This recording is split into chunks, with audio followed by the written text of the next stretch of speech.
I'm Jennifer Purcell, and welcome to my podcast, Living with an Invisible Learning Challenge, where we will discuss, discover, and learn more about the challenges and triumphs of those with NLD and other learning challenges.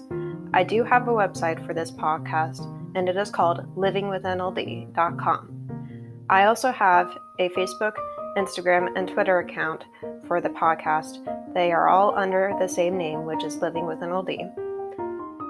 I also have a YouTube channel for the podcast, which can be found by Googling the title of the podcast, which is Living with an Invisible Learning Challenge. I would like to tell you about a nonprofit that I use for my research for this podcast. It is called the NLD Project, and I use their blog for my research. They are a nonprofit that is based in New York and is trying to get NVLD back on the DSM, and they provide many resources for people with NVLD on their website. I'll provide you with the website for them in the podcast description. All proceeds from the ads on this podcast will be donated towards the NVLD project. Please feel free to explore the other topics on the podcast, and hopefully you will learn something new from them. I hope you enjoy today's episodes.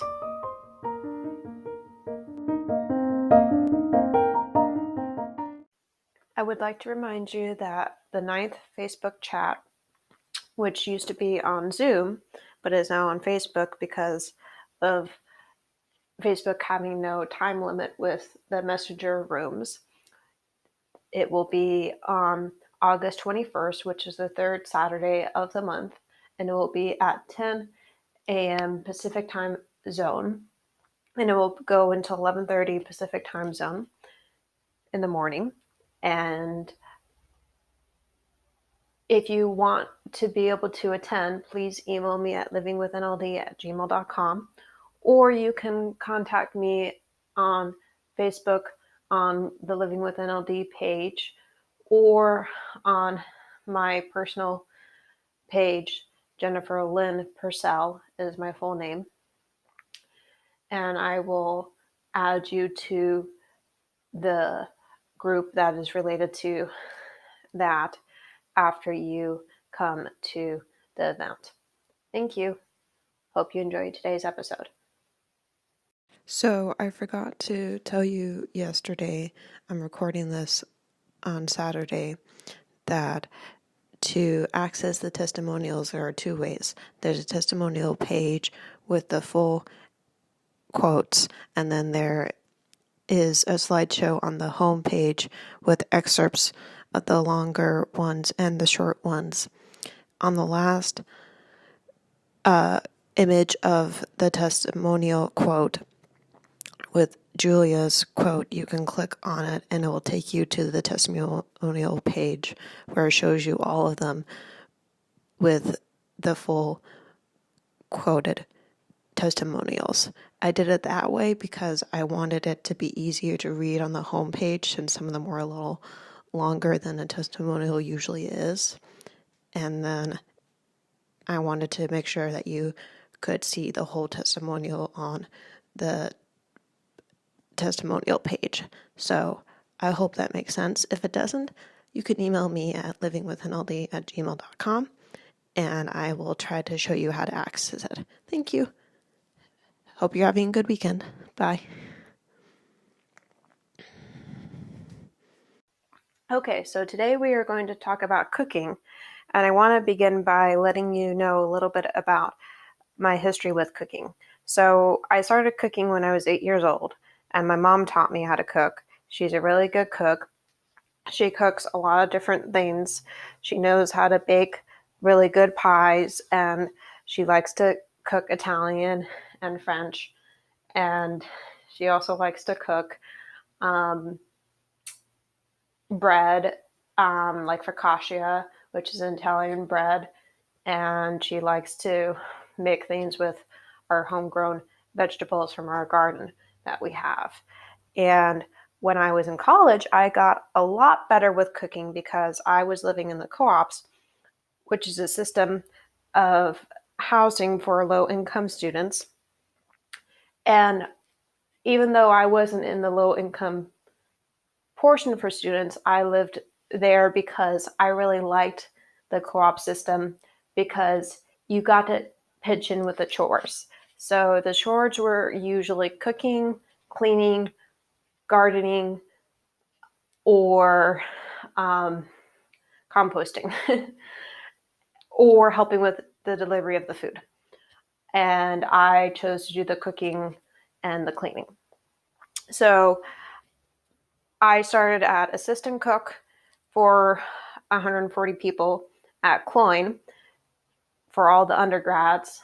And I worked my way up to, this was in my sophomore year, I worked my way up to dessert cook the next semester. And then the following year, in my junior year, I was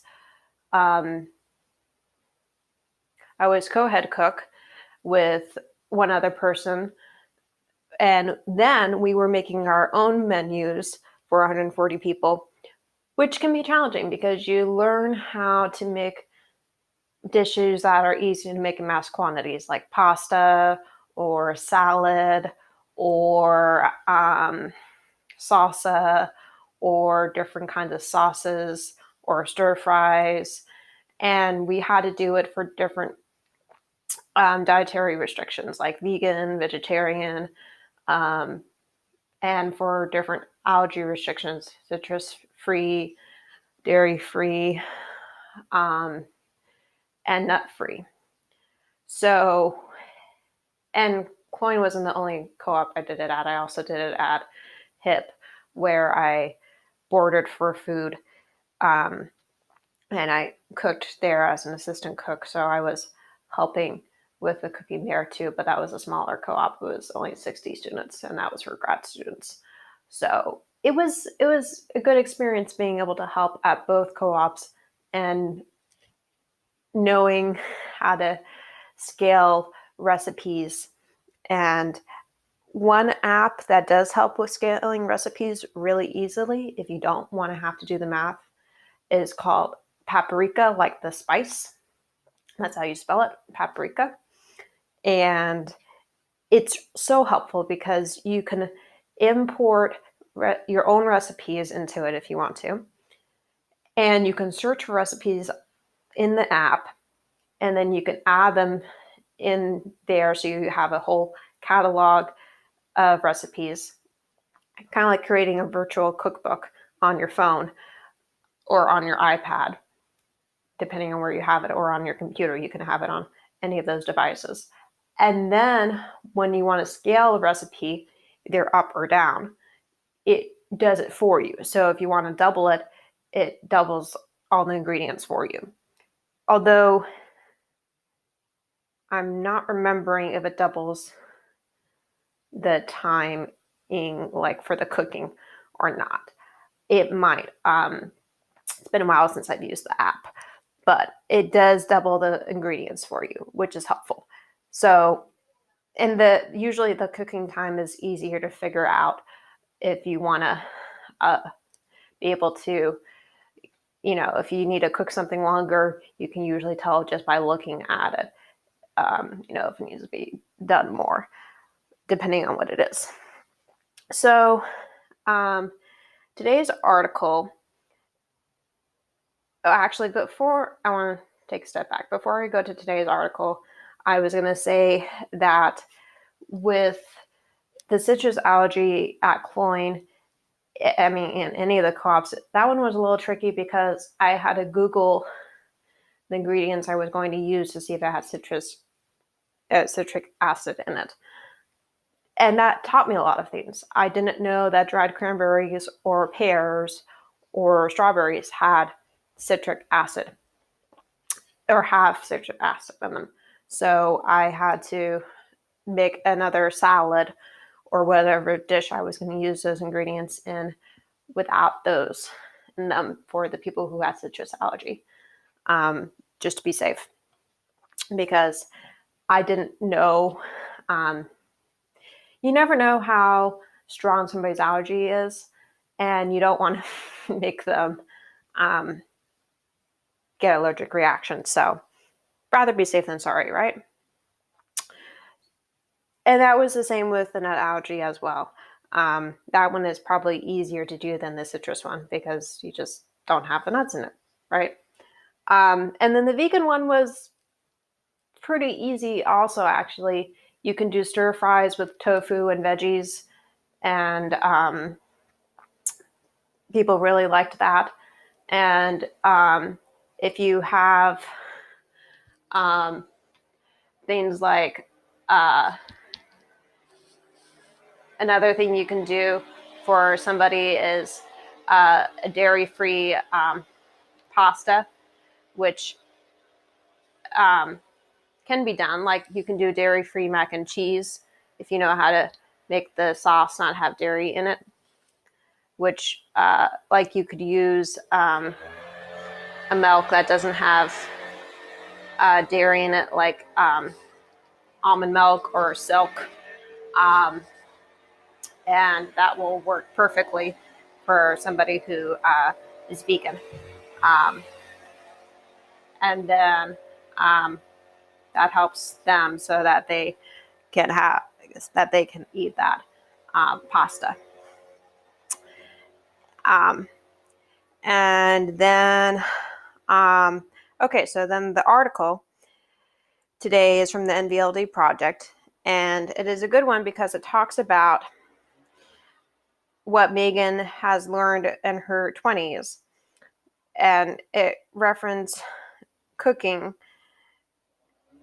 and it is titled 25 Things I Learned with NVLD in My 20s by Megan, and it was written in November of 2020.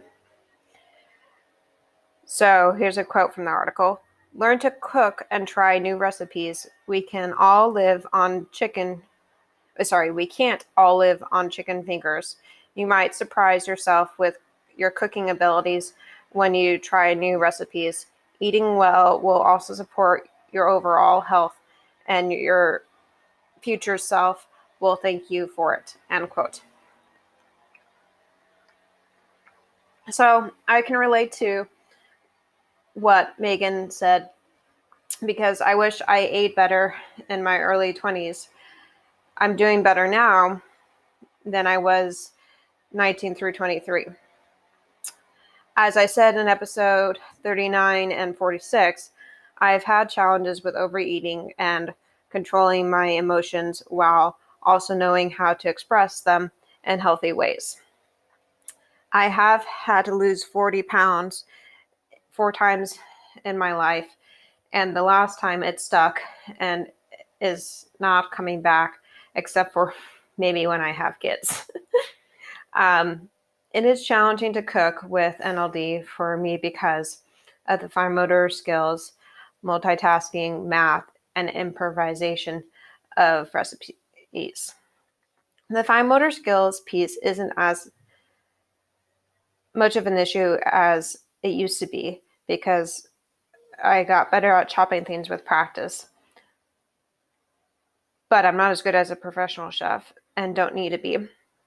It's kind of funny. I wanted to be a chef for a little while when I was a kid, but then I realized that I wanted to do other things than cooking. Multitasking is also easier because I've had to do many things with work that require doing multiple things at once. The math one got easier because of the app that I told you earlier called Paprika that my mom found. Like I said, it does the scaling for you, so you don't have to figure it out on your own. This made it a lot easier when I was cooking for 140 people or 60 people in the co-ops. Because, like I was saying earlier, it scales the recipes up for you, so you don't have to do that math in your head, which for me would have been really hard to figure out because of NLD. Math is not easy for people who have NLD, as you would know from my episodes on that if you've listened to those. The improvising got easier too because I made more recipes that I wasn't familiar with at the co-ops, and I learned how to cook with new ingredients. Like I learned how to make different kinds of cookies as a dessert cook. I learned how to cook enchiladas and stir fries as an assistant cook.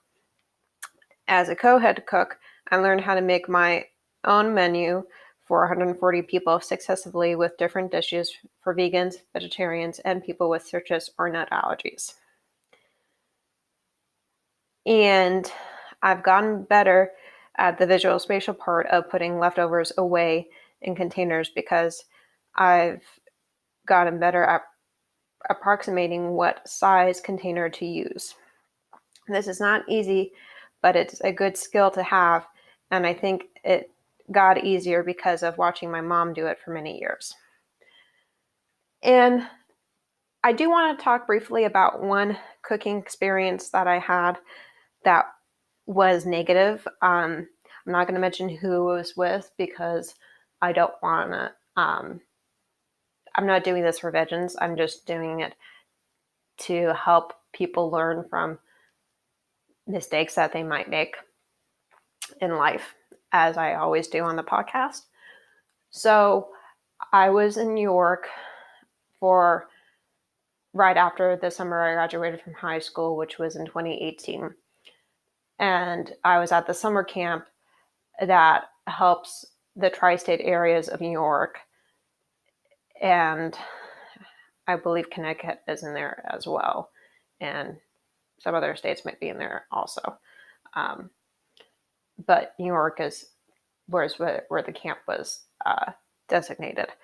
And it was a summer camp.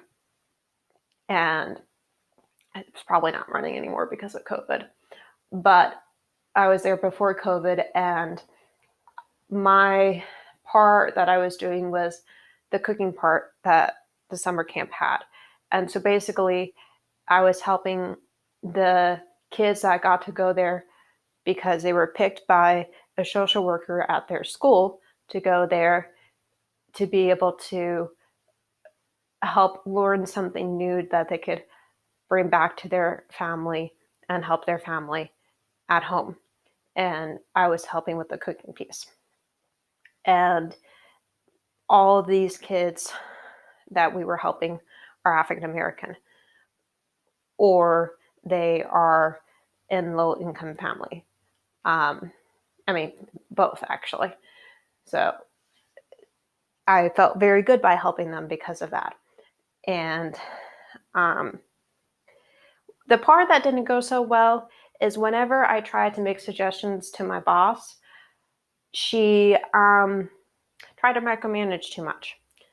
And she never took my suggestions. She always shot them down. And she thought she knew what she was doing, which she did, but she never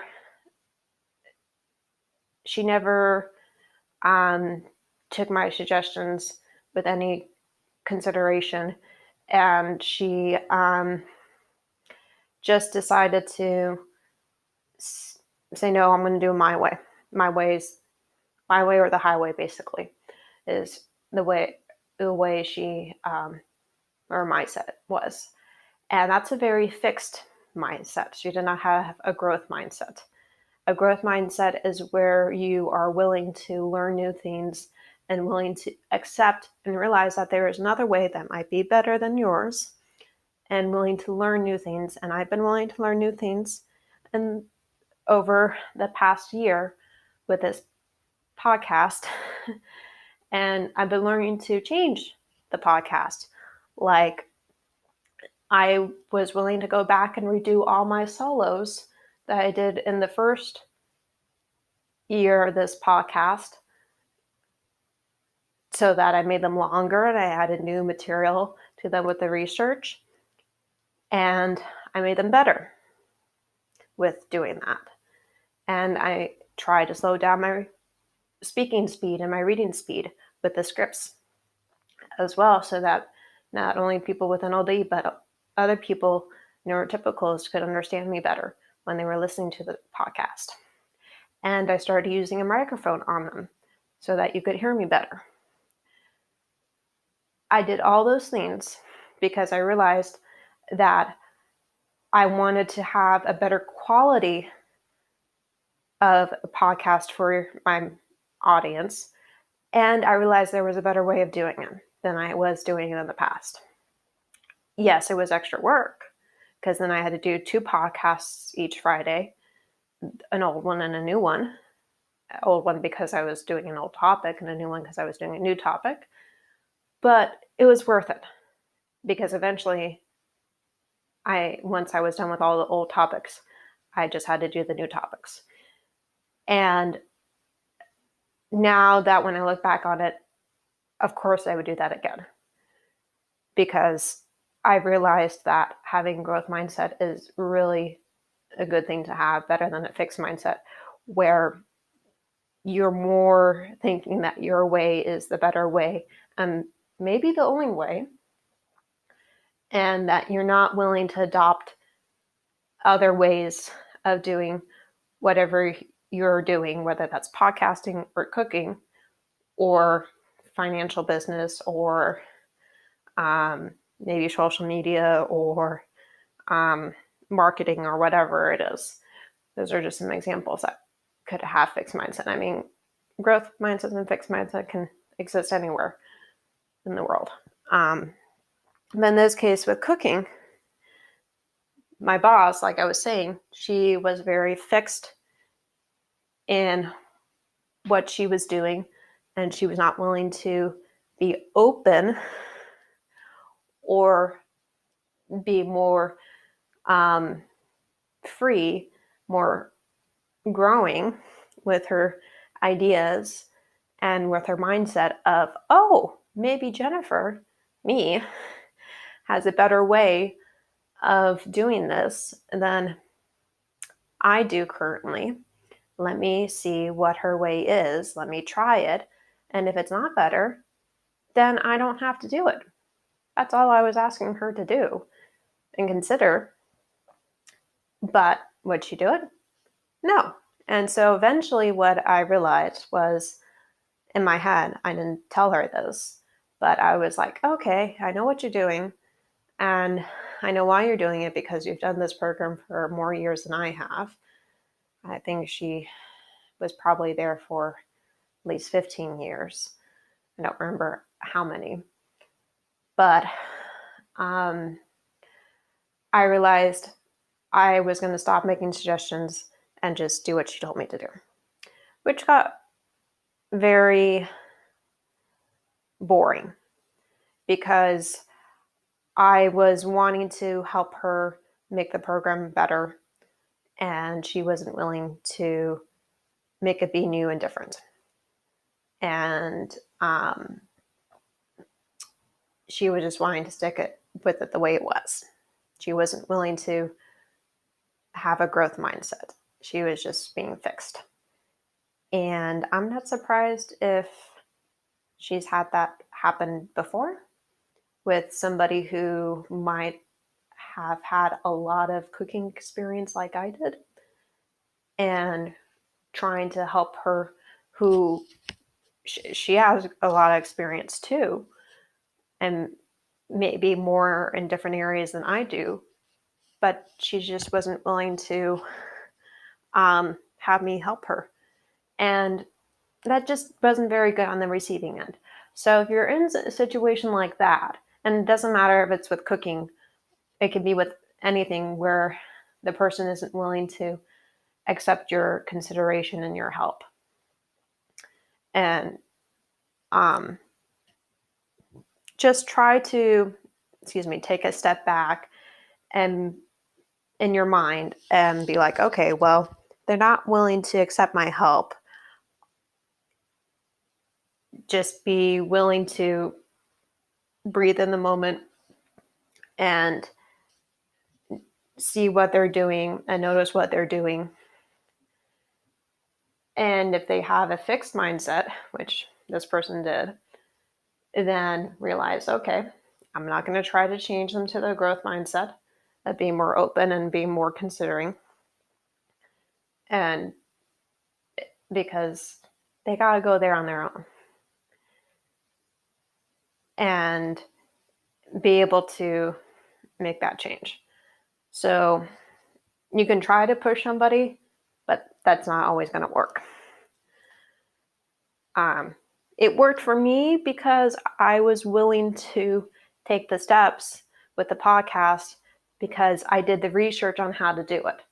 Not everybody's willing to do the research and being able to see how can I make these changes in my life or in this area so that I can make this product, podcasting, cooking, whatever it is, better than the way it is right now. And so that was an example for you there. So as I wrap up this episode, I would like to let you know that I'm proud of being able to cook, even though I have challenges with it still, of, being able to work around with the math and with the cooking as well. And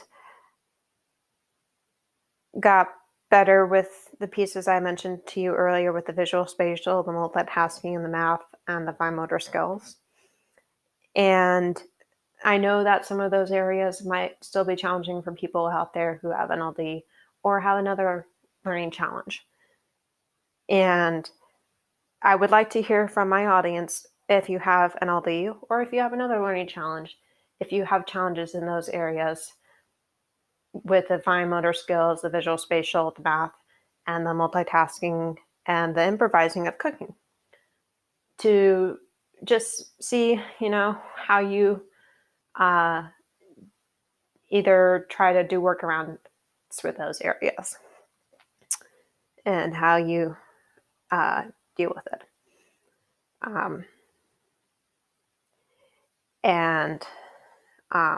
I hope you enjoyed today's episode, and I will talk to you next Friday.